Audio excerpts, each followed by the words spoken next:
Ask anyone in the Salesforce industry what their goal is, and most people will tell you they want to become a Salesforce Technical Architect. Now, bless their souls, because I respect everyone who has goals, but I have to say there is a lot of confusion right now on what the heck a Salesforce Technical Architect is. So let me set it straight for you so you can really choose the best path forward for your career. I just so happen to know a lot about this topic because 10 years ago, becoming a Salesforce Technical Architect was my goal too. Eventually, I went on to become a lead Salesforce Technical Architect at Google, leading some of the largest and most interesting implementations in the world. I've also paid $6,000 to take the Certified Technical Architect exam at Salesforce. I failed it, but along the way, I met and trained and studied alongside other people who eventually did pass their CTAs, and I'm sure they're making anywhere between $200,000 to $500,000 a year. No exaggeration. Does this career path have your interest now? Anyways, let me give you a crash course on what a Salesforce Technical Architect is, what it isn't, what all the different variations of it exist in the industry, and all the pros and cons of choosing this route as your career path. So what is a Salesforce Technical Architect? Basically, it's the technical lead of any large Salesforce implementation, the highest level technical person on the team who at the end of the day is responsible for all Salesforce decisions. Think about that level of responsibility for a second. You know, in a typical Salesforce job, if something goes wrong, or if the instance is just fundamentally not going in the right direction, it's nice blaming other people for it, going home and shifting your mind towards other more interesting things like what's for dinner. Not so fast for Salesforce Technical Architects. Dinner isn't going to taste too good tonight because all those decisions are actually your problem.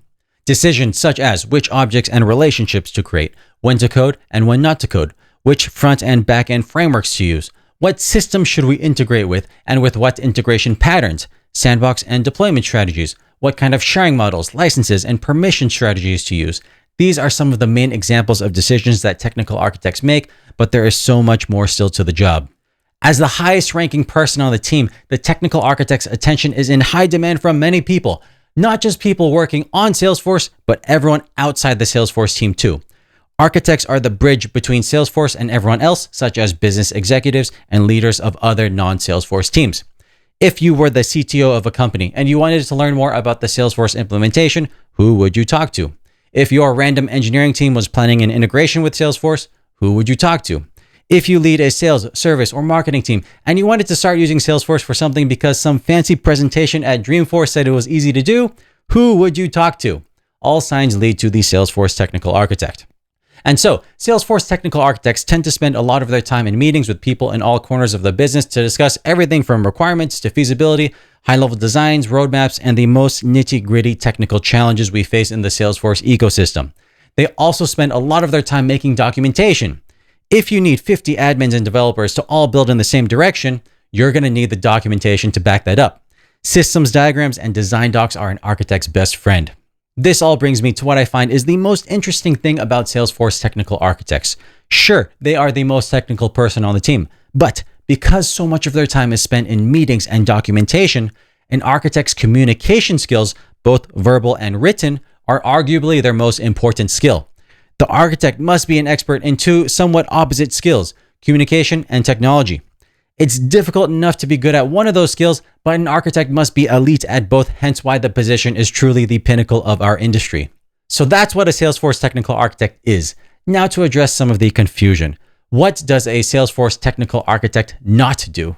First of all, Salesforce Technical Architects are not hands-on, meaning they typically do little if not zero of the actual execution of their designs.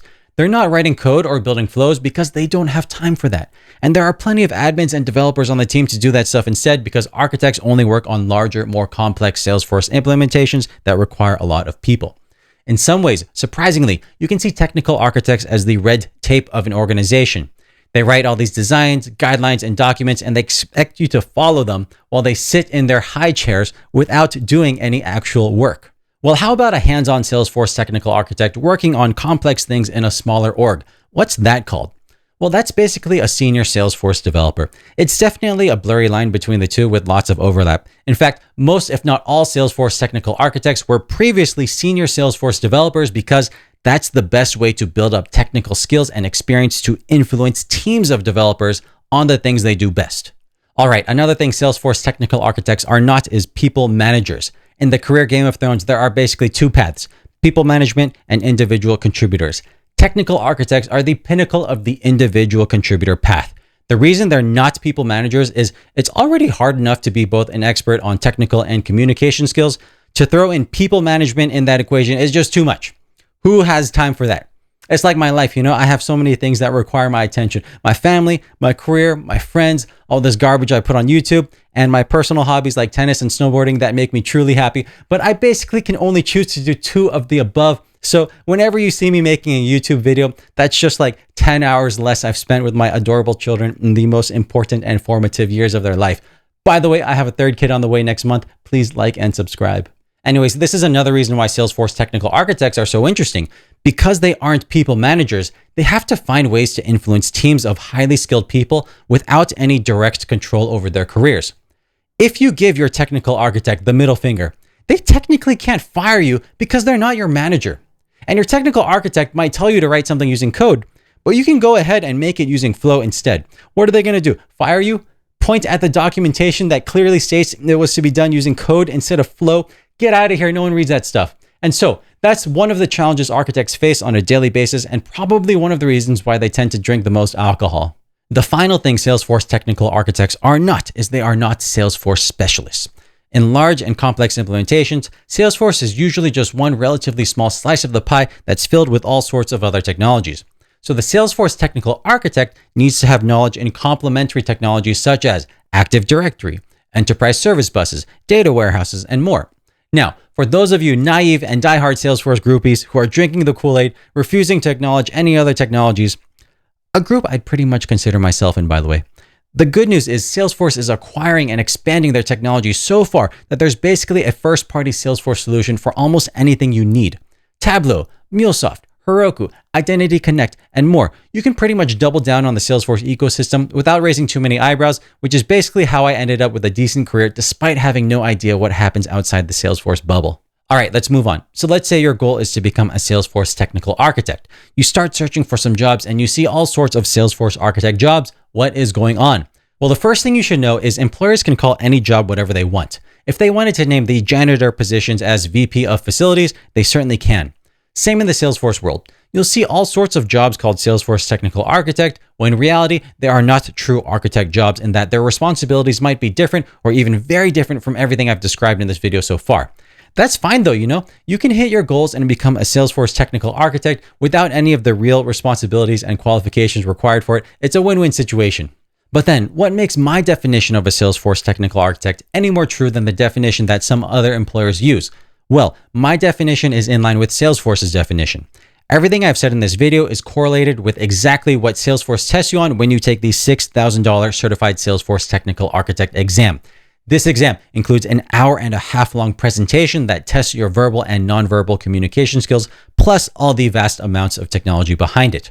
Now, certifications aren't always the best tests of knowledge and experience, but this one actually is. And that's why it costs $6,000 to take and is only done in person for 4 hours in front of a panel of highly skilled people. So if you happen to start your own company that happens to grow into a Fortune 500 company and you're looking to hire someone to lead a big and ambitious Salesforce implementation, hiring a certified technical architect is a very safe bet. And believe me, I would not say the same for the Salesforce Administrator certification. Another related job title you'll see a lot is Salesforce Solutions Architect. This is basically a Salesforce technical architect who is more focused on the business side rather than the technology. If a technical architect is like a senior developer on steroids, then a solutions architect is like a senior admin on steroids. They don't know how to write code, but they're really good at everything else, such as gathering requirements and solving business problems. The solutions architect route, while still being very good, is a lot less lucrative than the technical architect route because it just doesn't carry the same amount of responsibility. That said, if you're not as interested in going deep into code and technology, the solutions architect route is probably best for you. So to wrap it up, should you pursue the path of a Salesforce technical architect? Well, I've tried to cover all the good and bad of the position up till now. Do you want the level of responsibility and stress that an architect has? Do you want to master not only the technical side of Salesforce, but also the verbal and nonverbal communication side? Are you okay being in a bunch of meetings all day with high-level people? Do you see yourself no longer complaining about red tape and instead becoming the red tape? Do you want to one day no longer be hands-on and work exclusively for large companies or consultants? If all this sounds good to you, or if you feel like you can grow into this, then this role is great for you and I do recommend you go down this path. If not, you really don't have to become a technical architect. You can have a great career with more job opportunities and possibly even higher pay as a senior Salesforce developer, for example. Most implementations will need a good dev, but only a few implementations really need a technical architect. And if you don't like deep technical stuff, you can also make filthy money as a consultant or Salesforce solutions architect. All that said, there is truly nothing more empowering and ego stroking in the industry than introducing yourself to somebody as a Salesforce technical architect, and that alone may be worth the journey. Whatever you do decide to do, I hope this video helped you and that you go on to do great things in your career and live a great and fulfilling life. Thank you.